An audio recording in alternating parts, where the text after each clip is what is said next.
नमस्कार दोस्तों, मैं हूं कृष्णा शर्मा और आज मैं आपको ले चल रहा हूं चार धाम यात्रा पर। बद्रीनाथ, केदारनाथ, गंगोत्री, यमुनोत्री। वैसे तो भारत में चार धाम बद्रीनाथ, द्वारका, रामेश्वरम, जगन्नाथपुरी है, लेकिन उत्तराखंड के चार धाम बद्रीनाथ, केदारनाथ, गंगोत्री, यमुनोत्री हैं।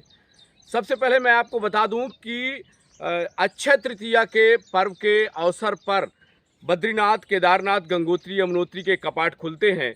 तो आप जब भी जाने का प्लान करें तो अक्षय तृतीया देख करके रिजर्वेशन कराएं। अपने शहर से हरिद्वार, ऋषिकेश का रिजर्वेशन करवाएं। यदि ट्रेन हरिद्वार तक जाती है तो आप हरिद्वार के लिए रिजर्वेशन कराएं, जहां से आपको 10 दिन की यात्रा रहेगी। टोटल 10 दिन की यात्रा रहेगी और आप हरिद्वार में जा कर के बस से जाना है, प्राइवेट गाड़ी लेना है, वो ट्रेवल एजेंट से बात कर लीजिएगा। तो सबसे पहले आपको हरिद्वार जाना है, 10 दिन की यात्रा रहेगी। और दूसरी सबसे प्रमुख बात, जब भी आप जाएं तो गर्म कपड़े लेकर जाएं, क्योंकि बद्रीनाथ, केदारनाथ में बर्फ़ गिरती है, ठंड का मौसम रहता है। जूते ट्रैकिंग के पहने, मजबूत जूते होने चाहिए। दवाई जो फर्स्ट एड का सामान है वो लेकर जाएं। ये इन बातों का ज़रूर ध्यान रखें। रजिस्ट्रेशन करा के जाएं। रजिस्ट्रेशन की जानकारी मैं आपको आगे दे दूंगा। हेलीकॉप्टर से यात्रा करना है तो उसकी भी जानकारी वीडियो में दे दूंगा। वीडियो अंतिम तक देखते रहिएगा और यदि पसंद आए वीडियो तो लाइक सब्सक्राइब जरूर करिएगा। मैं आपको ऐसी जानकारी देता रहूँगा धार्मिक क्षेत्रों की और जो धार्मिक पर्यटन क्षेत्र हैं उनकी। तो शुरू करते हैं दोस्तों यात्रा हरिद्वार से। हर हर गंगे, जय महादेव, हर हर महादेव। दोस्तों, उत्तराखंड के चार धाम यात्रा के लिए सबसे पहले आप अपने शहर से हरिद्वार, दिल्ली, ऋषिकेश या देहरादून आ सकते हैं। लेकिन हरिद्वार के लिए आपको आसानी से ट्रेन मिल जाएगी, इसलिए सबसे पहले आप हरिद्वार का चुनाव करिए। यदि ट्रेन हरिद्वार तक आती है तो आप सबसे पहले हरिद्वार आइए, अन्यथा आप दिल्ली तक अपने शहर से आ सकते हैं और दिल्ली से हरिद्वार आ सकते हैं। यात्रा शुरू करने के लिए आप ऋषिकेश से भी आसानी से यात्रा शुरू कर सकते हैं अथवा देहरादून भी जा सकते हैं, लेकिन अधिकतर श्रद्धालु हरिद्वार का चुनाव करते हैं। हरिद्वार में माँ गंगा की पूजा अर्चना करते हैं, सबसे पहले गंगा स्नान करते हैं। हरिद्वार में आपको ठहरने के लिए धर्मशाला मिल जाएंगी, होटल्स मिल जाएंगे। जैसा आपका एस्टिमेट होगा उसके मुताबिक आपको यहाँ रहने की व्यवस्था मिल जाएगी और खाने के लिए 100 से 150 रुपये थाली आराम से यहाँ पर मिल जाएंगी। तो आप सबसे पहले हरिद्वार आइए, हरिद्वार में माँ गंगा के दर्शन करिए और एक रात हरिद्वार में स्टे करिए। तब तक आप यहाँ पर हरिद्वार में ट्रैवल एजेंटों से बात करके गाड़ी बुक कर सकते हैं। आपको किस गाड़ी से जाना है, यदि आपके साथ ज़्यादा लोग हैं तो आप ट्रैवलैक्स कर सकते हैं 13 सीटर। यदि आपके साथ 4 लोग हैं तो छोटी गाड़ी कर सकते हैं। यदि आपको बस में जाना है तो यहाँ से बस भी जाती है यमुनोत्री के लिए, यमुनोत्री से फिर गंगोत्री, गंगोत्री से केदारनाथ, केदारनाथ से बद्रीनाथ, बद्रीनाथ से पुनः हरिद्वार। तो आप अपना चुनाव कर सकते हैं कि आपको किससे सफ़र करना है, क्योंकि सबसे पहले हरिद्वार से आपको यमुनोत्री जाना पड़ेगा। उसके लिए आपको रात में ही पूरी व्यवस्था कर लेनी चाहिए और जो ट्रैवल एजेंट है वहाँ उनसे बात कर लेनी चाहिए कि कितने में आपको ले जाएंगे। क्योंकि और ख़ास तौर से इस बात का ज़रूर ध्यान रखें कि जब आप बुकिंग के लिए जाएं और एजेंटों से बात करें, ट्रैवल एजेंटों से, तो एकदम से बात कर लीजिएगा कि आपको चार धाम के अलावा जो साइट सीन होती हैं वो भी दिखाएं। अन्यथा ट्रैवल एजेंट जो बस ड्राइवर जाएगा आपसे ज़्यादा चार्ज ले सकता है और जो आप साइट सीन देखने जाएंगे उसका अतिरिक्त चार्ज लगेगा। रजिस्ट्रेशन आपको कराना होगा। यदि आप पहले से रजिस्ट्रेशन करा के आते हैं तो अच्छा है, अन्यथा यहाँ रजिस्ट्रेशन की भी सुविधा है। चारों धाम यात्रा के लिए रजिस्ट्रेशन कराना जरूरी होगा, वो मैं आपको आगे बता दूंगा कि किस तरह से प्रक्रिया है। सबसे पहले आप हरिद्वार आइए और हरिद्वार में गंगा आरती में शामिल होइए और गंगा आरती के बाद जो एजेंट हैं उनसे बात करके रखिए, क्योंकि सुबह आपको 5 बजे यहाँ से निकलना होगा। तो आप गंगा आरती का आनंद लीजिए। इसके बाद मैं आगे की जो यात्रा है वो आपको बताता जा रहा हूँ।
गंगा आरती के बाद आप जहां पर ठहरे हुए हैं वहां जाकर अपना पूरा सामान पैक कर लीजिए, क्योंकि सुबह बहुत जल्दी निकलना होता है। 4 बजे तक गाड़ी आपके होटल या धर्मशाला में आ जाएगी जहां आप ठहरे होंगे, और 5 बजे तक आपको अपना जो ठहरने का स्थान है वो छोड़ना होगा, क्योंकि ज़्यादा लेट करेंगे तो पूरा ट्रैफिक हो जाता है। इसके कारण बहुत देरी हो जाती है, इसलिए सुबह सुबह आपको निकलना होगा।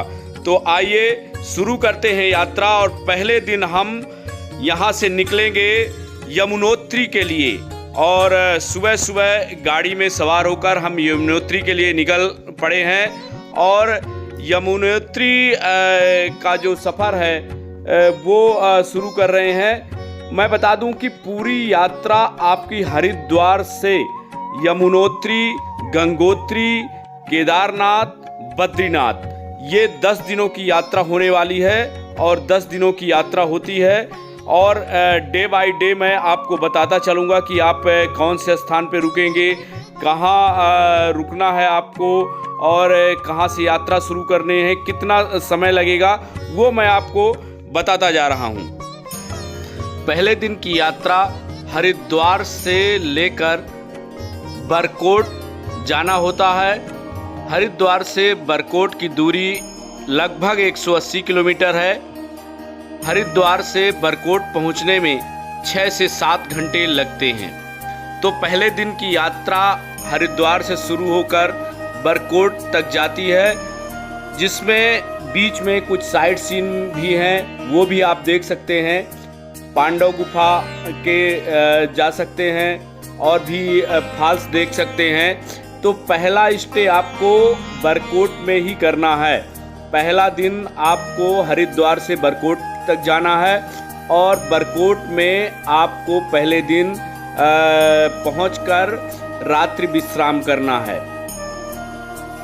बरकोट में आपको अच्छे होटल, धर्मशालाएं मिल जाएंगी, या आप बरकोट के थोड़ा आगे भी जो गांव हैं उन पे रुक सकते हैं। वहाँ पे आपको सस्ते घर मिल जाएंगे। वहाँ के लोकल रहवासी जो तीर्थ यात्री होते हैं उनको रुकने में मदद करते हैं, खाना भी देते हैं और रहने की व्यवस्था भी करते हैं। कम खर्च पर आप रुक सकते हैं। ड्राइवर, जो गाड़ी का ड्राइवर रहेगा, वो आपको बताता जाएगा कि आप यहाँ स्टे कर सकते हैं यहाँ, लेकिन रात से पहले आपको वहाँ पर रुकना होता है। तो आप अपना जो उचित जगह हो जान कर के रुक सकते हैं। दूसरे दिन आप सुबह जल्दी उठ जाइए, क्योंकि आपको बरकोट से जानकी चट्टी तक जाना होता है, जो लगभग 45 किलोमीटर है। और जानकी चट्टी वह स्थान है जहाँ से यमुनोत्री जाना होता है। यमुनोत्री तक की दूरी 6 से 7 किलोमीटर लगभग है। तो आप सबसे पहले सुबह उठ कर के और तैयार होकर बरकोट से जानकी चट्टी के लिए निकलिए और जानकी चट्टी से यमुनोत्री की यात्रा शुरू करिए। यमुनोत्री की यात्रा शुरू करने के लिए आप पैदल भी ट्रैकिंग कर सकते हैं, अन्यथा वहाँ पालकी की सुविधा है, घोड़े खच्चर की सुविधा है, उसकी सहायता भी ले सकते हैं। घोड़ा खच्चर 1500 से 2000 के बीच में आपको मिल जाएंगे। पालकी का रेट थोड़ी ज़्यादा है, 3000 रुपये लेंगे। तो आप अपनी सुविधा अनुसार यात्रा तय कर सकते हैं। और ट्रैकिंग में आपको 3 से 4 घंटे का समय लगेगा और उस हिसाब से आप तय कर लीजिएगा और ऊपर जाकर यमुनोत्री माता के दर्शन करिएगा। यमुनोत्री पहुंचकर आप पूजा अर्चना कीजिए, वहां यमुनोत्री जी के दर्शन करिए। और दूसरे दिन आपको यमुनोत्री से नीचे जानकी चट्टी आना है और जानकी चट्टी से बरकोट तक पहुंचना है। 2 दिन का सफ़र इसी तरह कटेगा आपको। तो आइए आपको यमुनोत्री माता के दर्शन कराते हैं।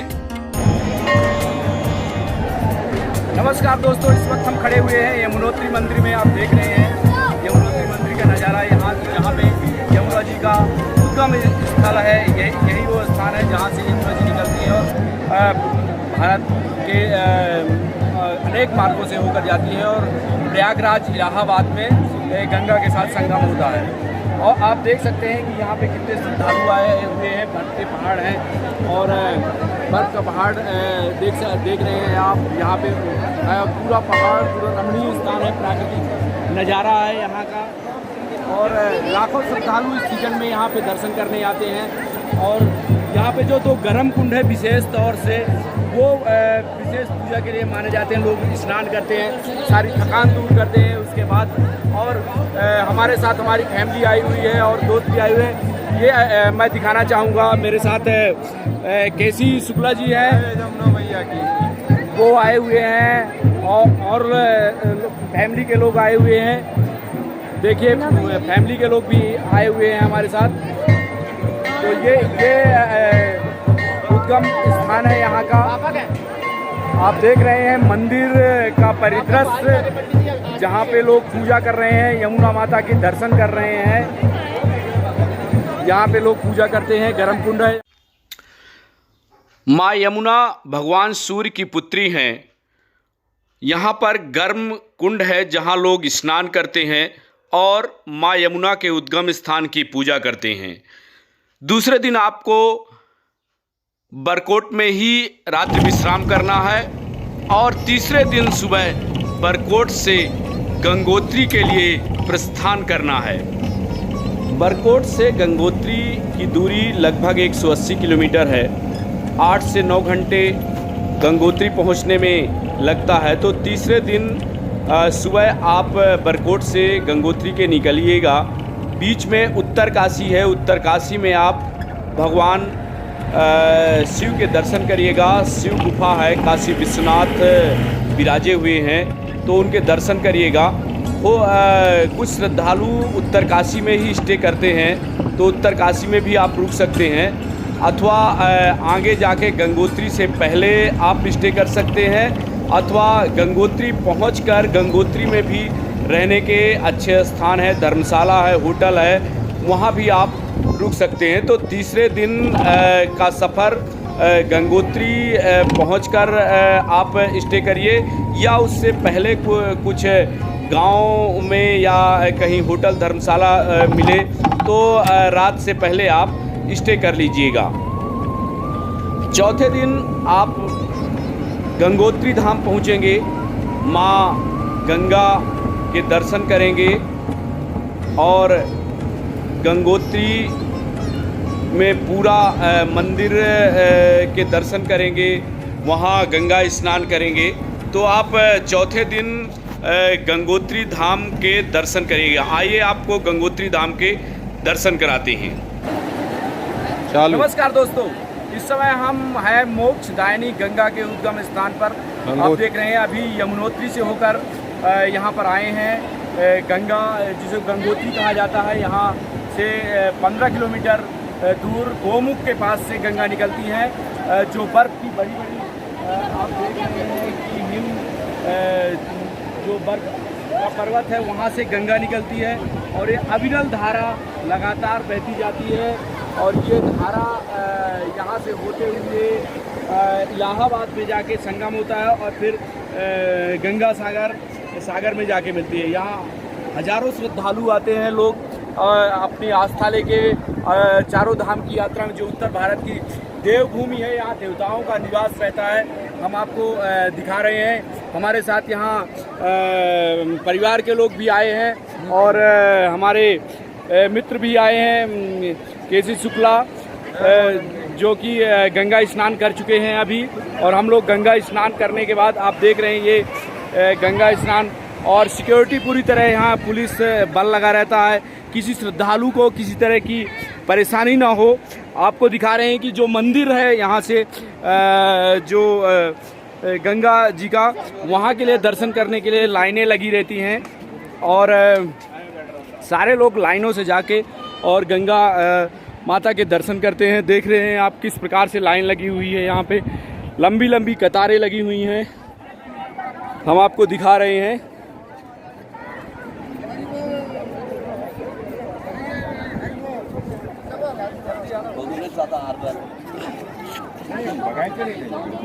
ये लंबी कतारें लगे हुए हैं। हमारे भोपाल से भी कुछ साथी आए हुए हैं, इंदौर से आए हुए हैं कुछ। ये इंदौर के साथी आए हुए हैं, उज्जैन, इंदौर, देवास,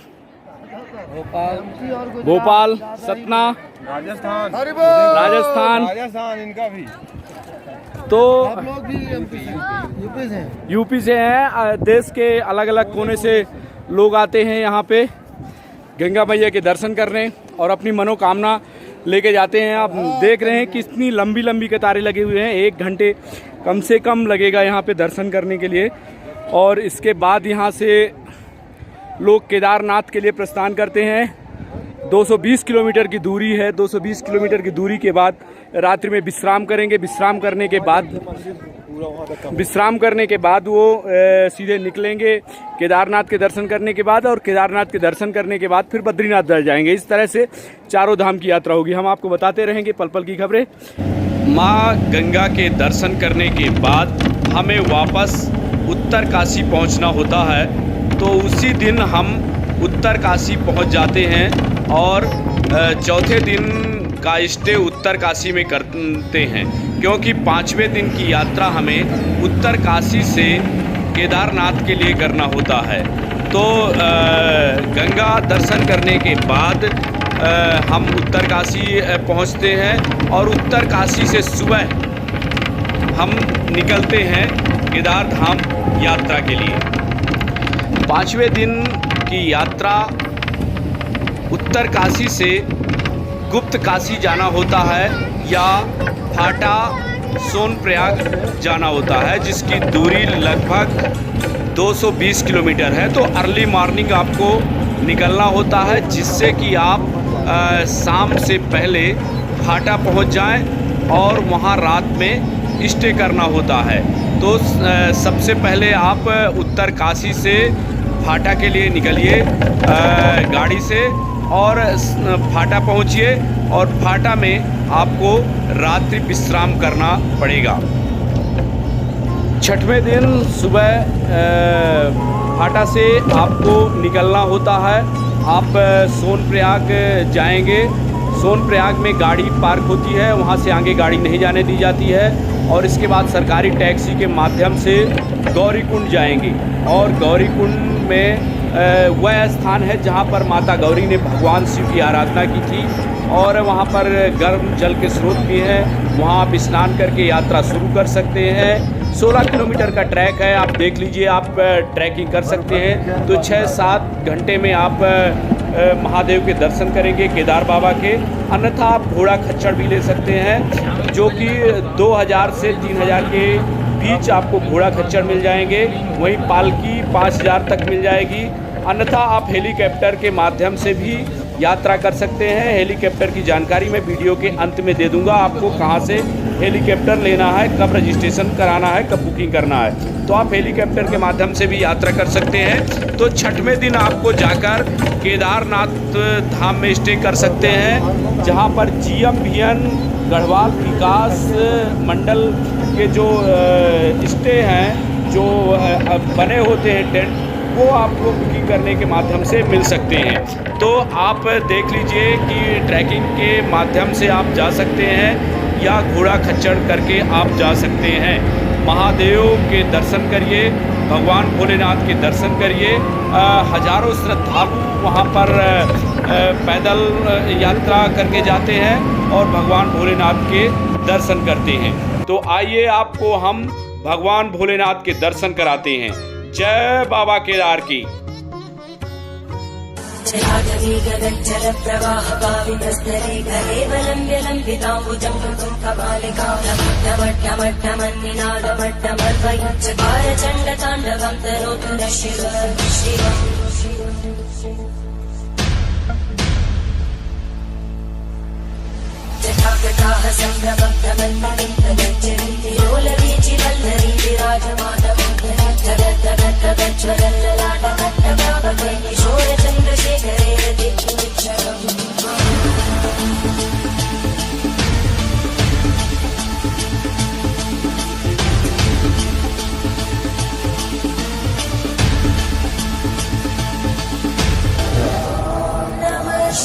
नमस्कार दोस्तों, मैं इस वक्त केदारनाथ धाम में हूँ और आप देख रहे हैं कि यहाँ पे श्रद्धालुओं की भीड़ लगी हुई है।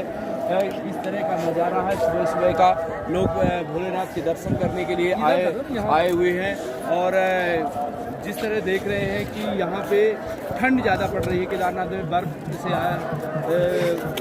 पूरे तरफ से ढका हुआ है, पर्वतों की श्रृंखला है ये दादा। तो आप समझ सकते हैं कि इस वक्त मई जून का महीना होता है, सबसे ज़्यादा रश रहता है और कतार लगी हुई है यहाँ पे भक्तों की कतार लगी हुई है। ये हमारे कुछ ग्रुप्स आए हुए हैं यहाँ पे।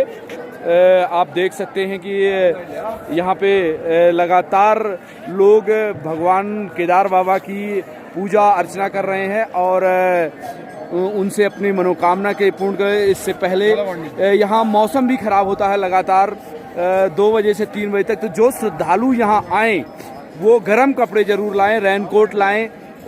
रेनकोट के साथ पूरे ठंड के कपड़े जरूर लाएं। यहाँ ठंड बढ़ता रहता है। और यहाँ मंदिर का दृश्य मैं दिखाना चाहूँगा आपको कि किस तरह से लोग लाइन में लगे हुए हैं। मंदिर का दृश्य है ये और लाइन का दृश्य मैं आपको दिखा रहा हूँ। आप देख रहे हैं कि मंदिर परिसर में कतारों में श्रद्धालु लगे हुए हैं। ये केदार बाबा की है और नंदी बैठे हुए हैं यहाँ पे और अंदर भगवान केदार बाबा हैं। सभी लोग यहाँ पूजा कर रहे हैं। ये आप देख रहे हैं कि भगवान केदारनाथ का मंदिर है। श्रद्धालु लगातार यहाँ पे लगे हुए हैं। ये देखिए, मैं यहाँ पे लाइन कतार दिखाना चाहूँगा कि सुबह 2 बजे से लंबी कतारें लग गई थी, जो अभी भी लगातार लगी हुई हैं। बड़ी लंबी कतारें हैं यहाँ पे। ये कतार नीचे तक जा रही है। ये देखिए, श्रद्धालु अपनी मनोकामनाएं लेकर आए हुए हैं यहाँ पे। सर, आप कहाँ से आए हुए हैं? हम भोपाल से आए हुए हैं। क्या मनोकामना लेके आए हैं? भगवान भोलेनाथ से सारे विश्व के सुख समृद्धि, शांति, वैभव और सबका सुख। दर्शन हो गए? दिव्य दर्शन, बढ़िया दर्शन हुए। आप कहाँ से आए सर? सतना कोटर से आए हैं। बहुत बढ़िया दर्शन हुए और यहाँ पर जो है तो मई के महीने में भी ऐसा लग रहा है जैसे जनवरी की कड़ाके की ठंड है। चारों तरफ बर्फ पड़ी हुई है। कितने बजे लाइन में लग गए थे आप? हम 3 बजे लाइन में, 3:30 बजे लाइन में लग गए थे और ऐसे भक्त लोग यहाँ 2 बजे से लाइन में लग गए थे। आप कहाँ से आए सर? मैं भोपाल से आया था। क्या मनोकामना लेके आए यहाँ पे? आप संपूर्ण मनोकामना पूरी करने के लिए आए कि स्वस्थ और परिवार सुरक्षित। दर्शन हो गए? हो गए। आपके दर्शन हो गए? हो गए दर्शन। कहाँ से आए सर? हम भोपाल से ही आए हैं। तो अलग अलग जगह से श्रद्धालु आए हुए हैं और वो पूजा अर्चना करते हैं। 2-2:30 बजे तक का जो समय होता है, 2:30 बजे से कतारें लग जाती हैं लंबी लंबी। 4 बजे पट खुलते हैं और 4 बजे से यहाँ पे लोग भक्त भगवान केदार की पूजा करते हैं, घी से लेप करते हैं, उनका आलिंगन करते हैं और अपनी मनोकामना पूर्ण करते हैं। तो ये ज्योतिर्लिंग है, 11वां ज्योतिर्लिंग कहा जाता है केदार धाम का, जो कि गौरीकुंड से 15 किलोमीटर की चढ़ाई है और वहाँ से लोग श्रद्धालु में पालकी, घोड़े, खच्चर करके और पैदल भी आते हैं। तो इस तरह से लोग यहाँ पे आते हैं और अभी तो भगा दे यहाँ पे लोग पहुँचते हैं। तो मैं आपको बता रहा हूँ कि जैसे गंगोत्री, जमुनोत्री से यात्रा शुरू होती है, इसके बाद गंगोत्री के बाद केदारनाथ, इसके बाद यहाँ जो भी श्रद्धालु हैं वो बद्रीनाथ धाम जाएंगे। बद्रीनाथ धाम जाने के बाद जो उत्तर भारत के चारों धाम की यात्रा है वो पीछे कहीं खड़े हो जाओ पूरी होगी। हम आपको पूरी जानकारी इस धार्मिक यात्रा की देते रहेंगे, आप देखते रहिए। केदारनाथ में भीमशिला के दर्शन भी करिएगा। अब केदारनाथ में दर्शन करने के बाद रात में वहीं ठहरिएगा। इसके बाद सुबह आपको ट्रैक से नीचे उतरकर गौरीकुंड पहुंचना है। गौरीकुंड पहुंचने के बाद आपको सोनप्रयाग आना है और सोनप्रयाग से फिर एक बार आपकी यात्रा बद्रीनाथ के लिए शुरू होगी। सोनप्रयाग से आप फाटा पहुंचेंगे। 7वें दिन फाटा पे ही विश्राम करिए और 8वें दिन सुबह फाटा से बद्रीनाथ के लिए गाड़ी से रवाना होंगे। फाटा से बद्रीनाथ की दूरी लगभग 220 किलोमीटर है। आपको 8 से 10 घंटे गाड़ी में लग सकते हैं। यदि आप उसी दिन बद्रीनाथ पहुंचते हैं तो भगवान बद्रीनारायण के दर्शन आपको उसी दिन मिल जाएंगे। अन्यथा बद्रीनाथ में आप रात को विश्राम करिए, सुबह नहा धोकर श्री बद्रीनारायण के दर्शन करिए। बद्रीनाथ धाम के लिए कोई ट्रैकिंग नहीं होती है, आराम से वहाँ होटल धर्मशालाएं मिल जाएंगी। 1500 से 2000 के बीच में आपको अच्छा होटल मिल जाएगा। खाने की बेहतरीन व्यवस्था है बद्रीनाथ धाम में। तो आप रात में विश्राम करके और 9वें दिन भगवान बद्रीनारायण के दर्शन सुबह जाकर कर सकते हैं। बद्रीनाथ धाम में आप देश के आखिरी गांव माणा गांव में भी जरूर जाइएगा। वहां पर व्यास गुफा, गणेश गुफा, सरस्वती नदी, इन सभी के दर्शन करना मत भूलिएगा। तो आइए आपको भगवान बद्रीनारायण के दर्शन कराते हैं। जय श्रीनारायण, जय बद्री विशाल की। नमस्कार दोस्तों, इस समय हम बद्री विशाल धाम में हैं। आप देख रहे हैं यहाँ पे श्रद्धालुओं की भीड़ लगी हुई है इस तरह से। और यहाँ चारों धाम में से यह धाम विशेष महत्व रखता है। ये बद्री विशाल का धाम है। आप देख रहे हैं कि किस तरह से श्रद्धालुओं की भीड़ लगी हुई है। पर्वत श्रृंखला से चारों तरफ से घिरा हुआ यह धाम, जो आदि गुरु शंकराचार्य ने 4 धाम स्थापित किए थे। उत्तर में बद्रीनाथ धाम, दक्षिण में रामेश्वरम, द्वारिका और जगन्नाथपुरी। 4 धामों में से बद्री विशाल धाम महत्वपूर्ण धाम माना जाता है। हिंदू अपने तीर्थ यात्रा बद्रीनाथ धाम करने आते हैं। यहाँ उत्तर भारत में बद्रीनाथ धाम, गंगोत्री, केदारनाथ, तो जमुनोत्री, चारों धाम करने आते हैं। लेकिन बद्रीनाथ धाम का बहुत महत्व है। यहाँ पे भगवान विष्णु स्वयं प्रकट हुए थे और यहाँ तपस्या की थी, तपोभूमि। हालांकि पूरा उत्तराखंड ये तपोभूमि कहलाता है, देवताओं की तपोभूमि है। लेकिन ये बद्रीनाथ धाम कहते हैं कि जो बद्रीनाथ महाराज के दर्शन करता है वो निश्चित रूप से इस मोह माया के बंधन से छूट जाता है और मोक्ष को प्राप्त करता है। आप देख रहे हैं कि चारों तरफ से ये बर्फ से घिरे हुए पहाड़, खूबसूरत वादियाँ हैं। ये देखिए आप किस तरह से पहाड़ घिरे हुए हैं, लोग यहाँ पे आए हुए हैं, हाथ हिलाते हुए हैं। कहाँ से आई हैं आप? भोपाल से। भोपाल से। क्या मनोकामना लेके आएंगे? बस मनोकामना लेके आएंगे, भगवान सबको भला रखे। तो लोग अपनी अपनी मनोकामना लेके आए हैं यहाँ पे। आप देख रहे हैं कि बर्फ़ से घिरे हुए पहाड़ हैं चारों तरफ से। और ये देखिए बद्री विशाल भगवान का मंदिर, जहाँ पे सुबह 3 बजे से लगातार कतार लगी हुई है और यहाँ पे लोग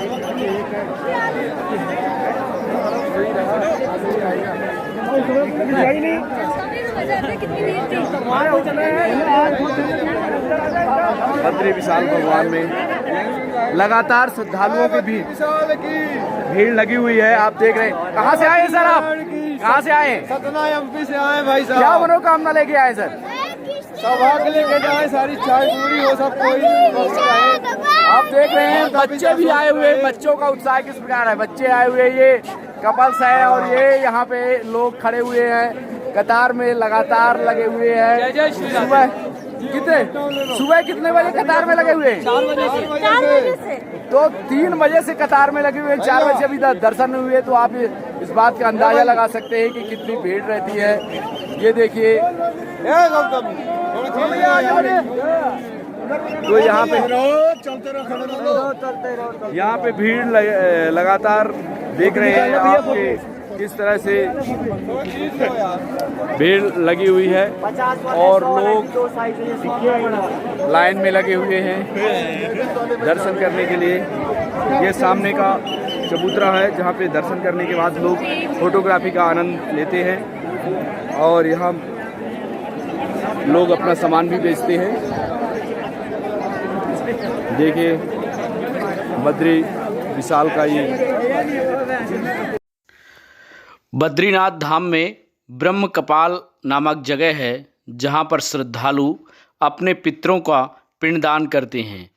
आप जब भी बद्रीनाथ जाइए, बद्रीनारायण धाम जाइए, तो वहाँ अपने पितरों का तर्पण ब्रह्म कपाल में जरूर करिए।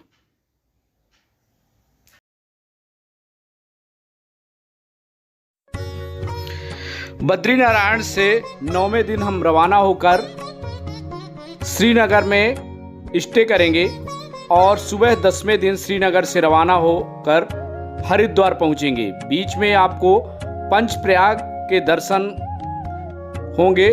आप पंचप्रयाग के दर्शन करते हुए हरिद्वार आएंगे और हरिद्वार में गंगा मैया की पूजन करने के बाद आपके चारों धाम की यात्रा सफल होगी। अब बात कर लेते हैं रजिस्ट्रेशन की।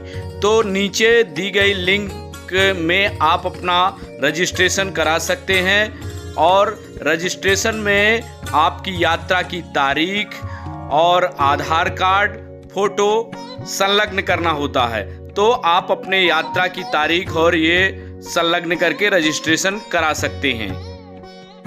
अगर आपको केदारनाथ हेलीकॉप्टर से जाना है तो heliyaatra.irctc.co.in पर आप अपना रजिस्ट्रेशन करा सकते हैं। ये तभी संभव है जब पहले आप चारों धाम यात्रा के लिए अपना रजिस्ट्रेशन करा लेते हैं। इस यात्रा में आपको 20 से 25 हज़ार रुपये प्रति व्यक्ति लग सकते हैं। आराम से यह यात्रा आप कर सकते हैं। हर हर महादेव शंभू।